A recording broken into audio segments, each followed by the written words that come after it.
don't worry about the things that haven't happened yet, because if you worry about it, that means you put yourself through this situation twice. So worry when it happens and just go for it.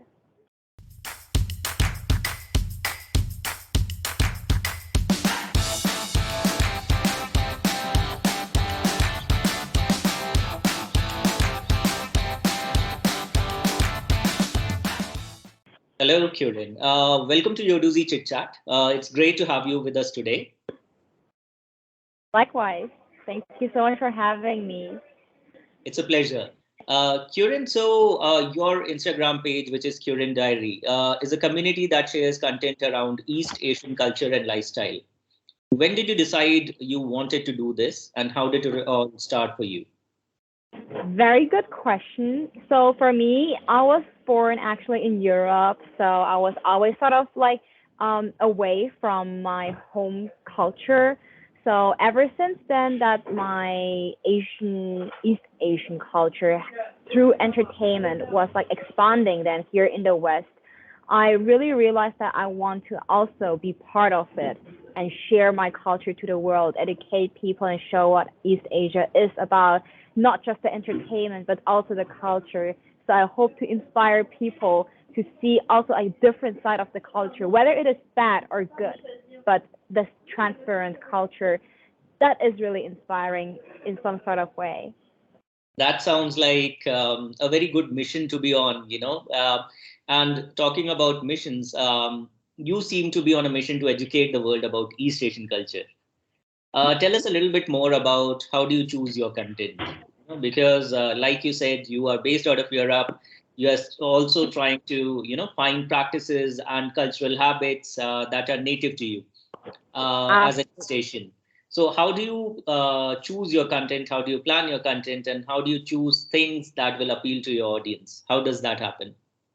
Very good question as well. I This is like I my page right now. It is sort of very diverse. I don't only share about lifestyle and culture, but also like the beauty side of East Asia, because I'm such a beauty guru. I really love like makeup and like dressing up. So East Asian beauty is really something trending as well, and someone who comes from there, I can share it in my own ways. And because there are not many East Asian beauty bloggers in the West, so even the products that people, for example, use in East Asia, they cannot be found here. So I sort of stopped, like, um, I then use like European products that is accessible then to the people here in the West, and then create content through that to show them you can do the same thing that people in East Asia do with the products we can find here. And otherwise, for like culture and lifestyle wise, depending what people are interested in, I usually like set up like a poll outside, or I set up like a request box on my Instagram where people can sort of send me requests, sort of sometimes also DM me directly and tell me, hey, can you make a video about your opinion on moving to East Asia? So I usually then take my inspirations to give people, my supporters, what they want to see and learn from. And I do my own research as well to really give like the content that is valid and not just some made up stuff. That's interesting. Like when you're talking about creating sort of beauty hacks for, a Western audience, Yeah. that is coming from all your experience, all the things that you've learned as a family, with your friends and everyone. So how do you think it is being perceived right now? Are people looking to adopt those hacks, or are they ready to, take in these new practices that you are sort of developing for them? Yeah, I definitely hear a lot of positive feedback. So some of them, they also sent me pictures of them trying things that I have shared. And because I am also like a language polyglot content creator, I also show like this side of mine where I show people if they're interested in any East Asian languages, how can you tackle down these challenges to actually learn a new language from Asia, because this is like so much like different than from like a European language. And me, someone who is like the bridge between Asia and Europe, I can sort of give them this possibility and knowledge of how to tackle down these challenges and I often get like these positive feedbacks back, which like really feels like fulfilling and makes me really happy as well. Interesting. And talking about the content as well as, like how willing your audience is to adapt it into their lifestyle. We've also seen that on your Instagram page as well, you get a high amount of traction there. So can you tell us a little bit more about who are your followers and why do they love your content so much? I think definitely like the people who are enthusiastic about East Asian culture, who are also like interested in the pop culture. Many of them, they find me through that. So when they usually have like interest in East Asian beauty, how to do a certain thing, they usually will stumble across my account. Or for example, languages, if they want to become a polyglot as well. Usually when you see something that you enjoy, you are more likely to aspire to become like them as well. You surround yourself into that society to really fit yourself into it. So it makes you like one step closer to who you want to be. So I suppose all the people, like I'm so proud of my community because they're all super educated, very, very intelligent. They come with so much energy towards me, and they also give their opinions that are not just from the head, but they really put thought in when they, for example, comment or give their opinion towards a topic that I like address to. Interesting. And as you said, that you have been living out of Asia, you've been actually born in Europe. Yeah. So how was your experience growing up in those places, and especially in the way that people would interact with you? Yeah. Considering that they still perceive you as an East. You mean like in Europe? Yes. Yes, it is very difficult. As you can see, I look very, very Asian. Like I don't look any sort of like being a resident of Europe. So oftentimes when I go into like restaurants or like coffee shops, most of the people they speak to me in English, even though I speak perfect like German for like in my case right now in Switzerland, or I speak English like fine as well, but it's just I never will never belong here, even though I was born here.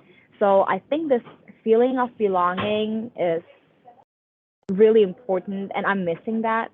However, when I go back to East Asia, I'm way too European to fit into East Asia. So it's really a big dilemma. So I'm really like the middle between two cultures.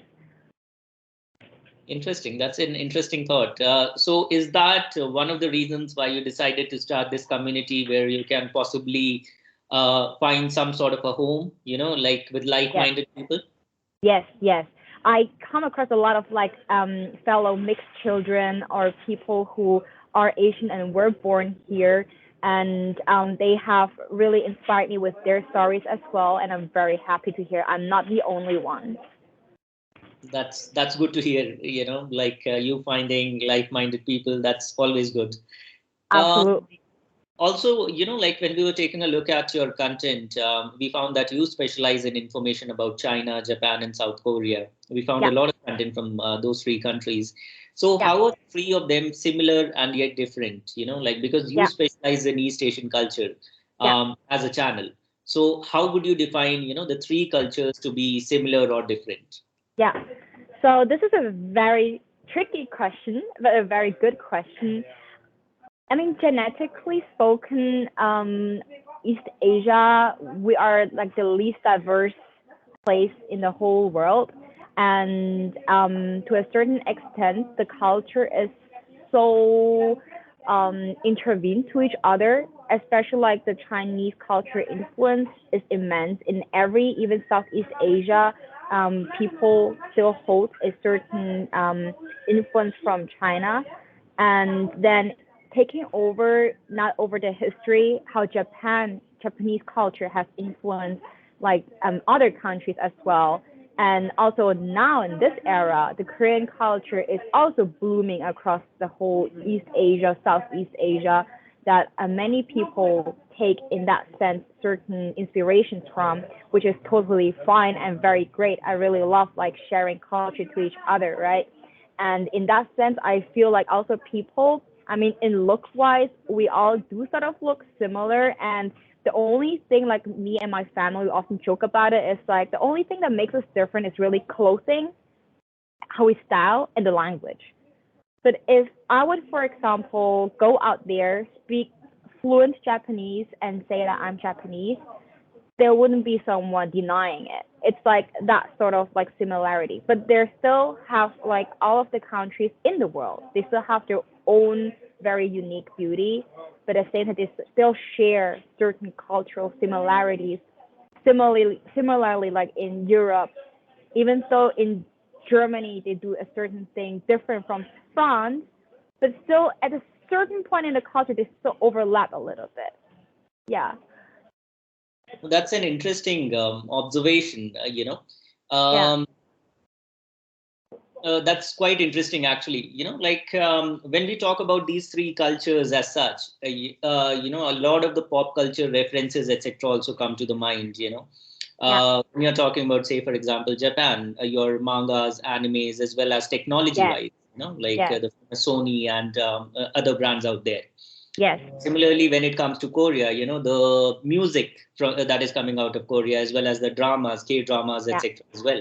When you talk about China, it has always been perceived as one of the three big movie production countries as such. Like you would follow those old Chinese films Yeah. with a lot of action and out of the world dramas, etc., as well.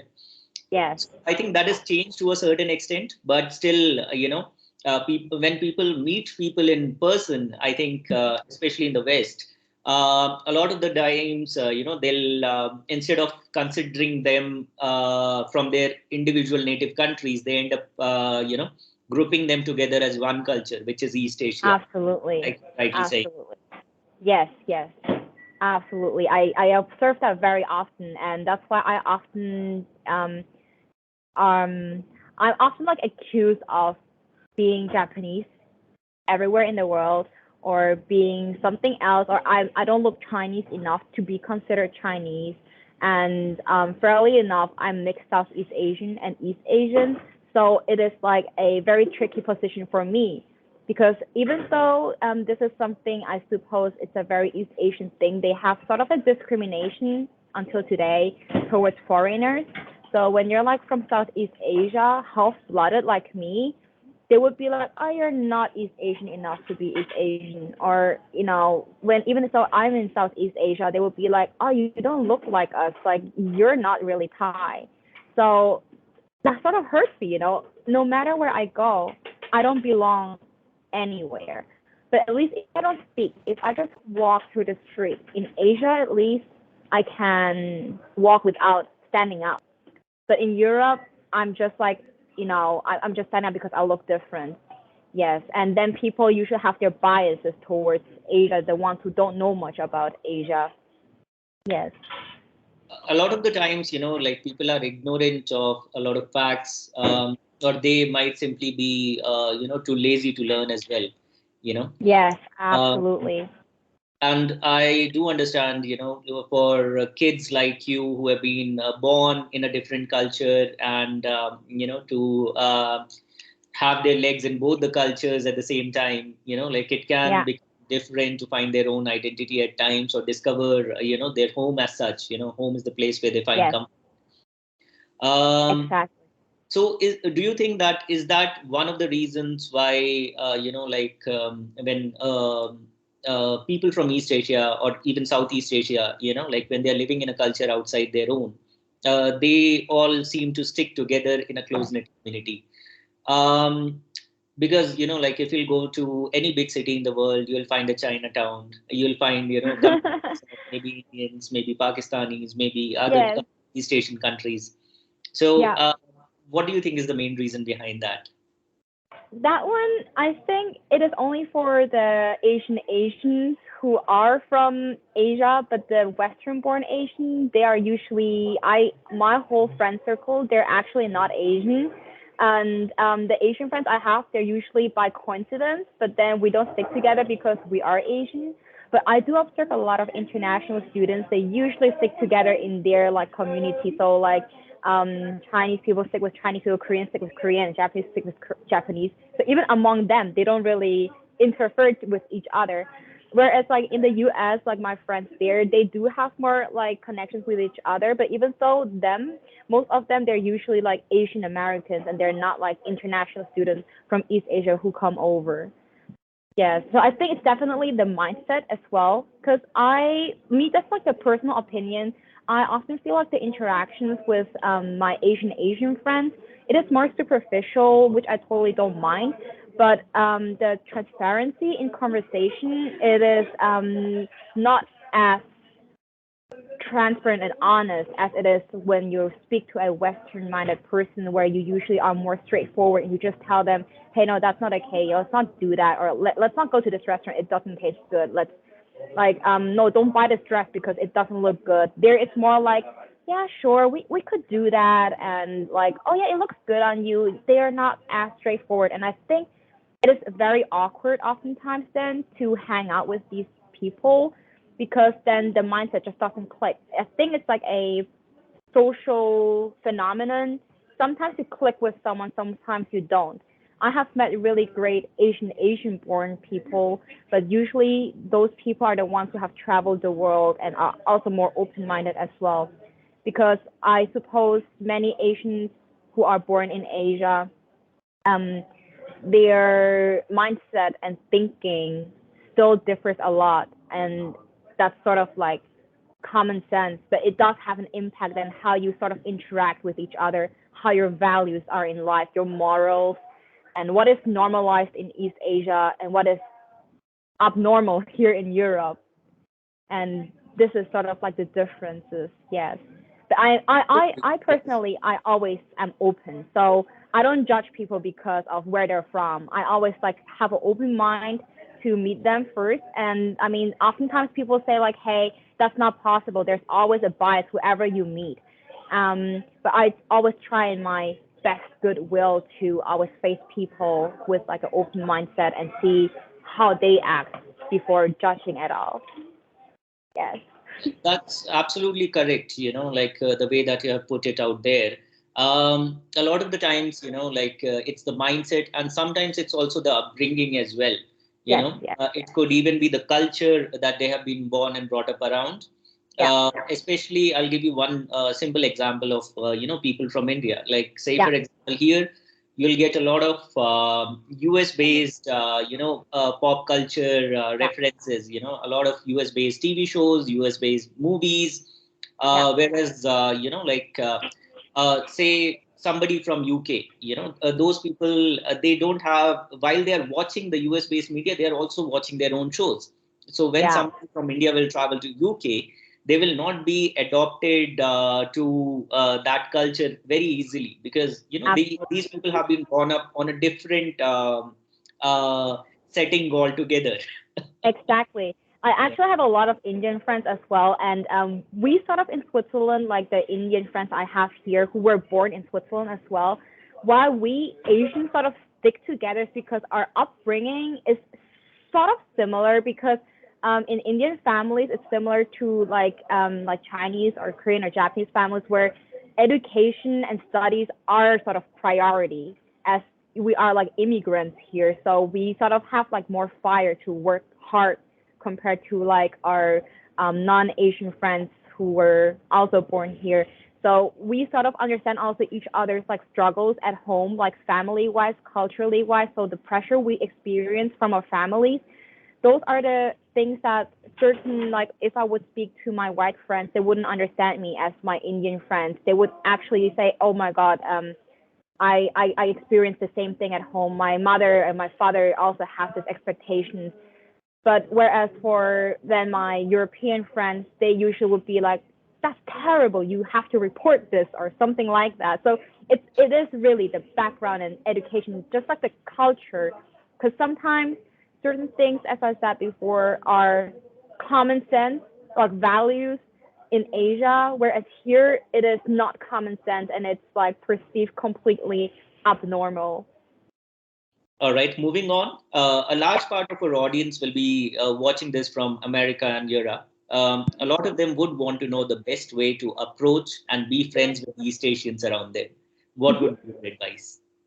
To be friends with East Asian people, I Yes. think definitely just be open. It might be super awkward in the beginning, but it's not because East Asians don't like foreigners.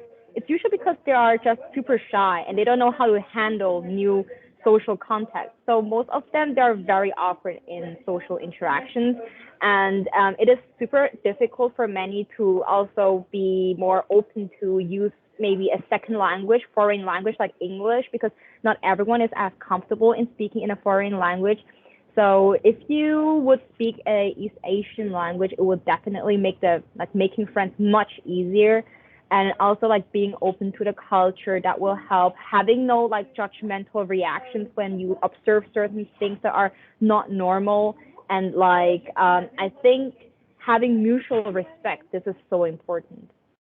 Let's move on to something a little bit more fun and interesting and something that will educate our audiences as well. Yeah. So let's do a quick five.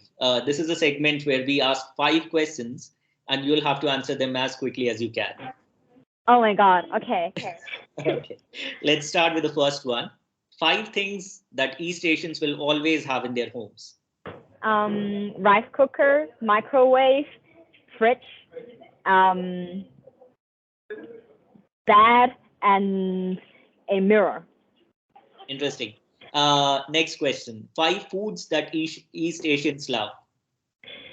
Rice, noodle, um, pak choi,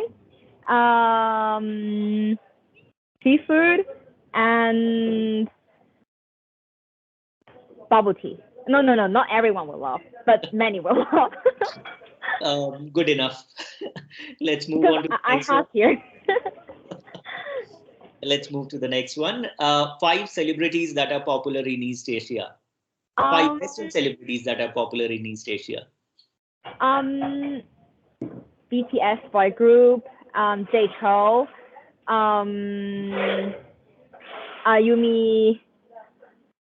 What was her name again? Oh my goodness. I'm really bad with names, by the way. Oh my goodness. You can name the Western celebrities as well. You know that your Asian friends or people in East Asia are known to Like recognize and that these people who are popular there. oh, like artists. Absolutely. Yeah. Any Okay. Let me do this again. So well, J-Cho, BTS, Jackie Chan, IU, and I'm thinking of like a Japanese artist as well. Um, Ayumi Hama Ayumi Hamasaki, I think. What's her name? But she's wonderful. Yes. I don't recognize her. Sorry about that. Um, let's move on to the next question. Yes. Five cultural things that make sense only to East Asians. Oh, this one is difficult. Taking shoes off when entering the home. Taking a shower or bath before sleeping. Um, Washing the face with rice water. So the rice you cook, you take that water to wash your face instead of throwing it away. And um,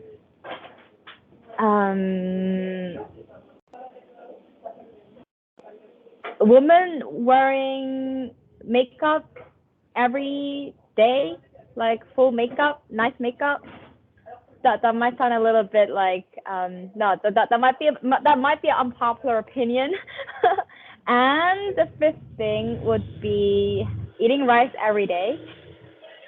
Absolutely. Rice has to be there in a meal, right? Five things to know when traveling to East Asia. Say, for example, your Western friends, they are going to travel to East Asia. What would be the five things you'll tell them to know? Don't call on the phone when you're in a public transport. If you're in public transport and you have a backpack, don't keep it on. Usually put it up to the top of the subway, or you hold it in front of you if you sit down. You you don't necessarily need to have a SIM card because Wi-Fi you can find it everywhere. And um, two more things. Um, try the local food. They're absolutely good. Try street food. They're really really good. and be open to try new food. And fifth thing would be um, um, East Asia has really great hairdressers. It's just like out of my head right now. All good advice. That was quick, by the way. Kyurin, where do you see your content headed in the future? What are your plans now? Oh, this is a really, really great question. I will definitely continue sharing a lot of East Asian culture, and my plans are really just to create content that make people happy when they after work or after school they can enjoy it and relax and learn from it as well. So content that people really enjoy. I still want to see what people enjoy the most. I have my own ideas and plans for the future. I'm actually like, a very science-based person that I would love to put into use as well, but that's for the future. And now I just hope that a lot of international people will join the community to learn new things about East Asia and also ways to become a fellow multilingual. I'm sure after watching this interview, a lot of our audiences will check out your profile and also, like follow your tips and advice from now on. Before we wrap up our discussion, what would be a message to our audience? A lot of them, mind you, are women. Um, I would say don't worry about the things that haven't happened yet, because if you worry about it, that means you put yourself through this situation twice. So worry when it happens and just go for it. Just go with the flow, as Kyurin says. So, on that note, we bring this session of Yodoozy Chit Chat to an end. Thank you for having such a wonderful discussion with us today. I'm sure our audience has also found it very educative. Thank you so much, Kyurin. Thank you so much as well. That was very fun.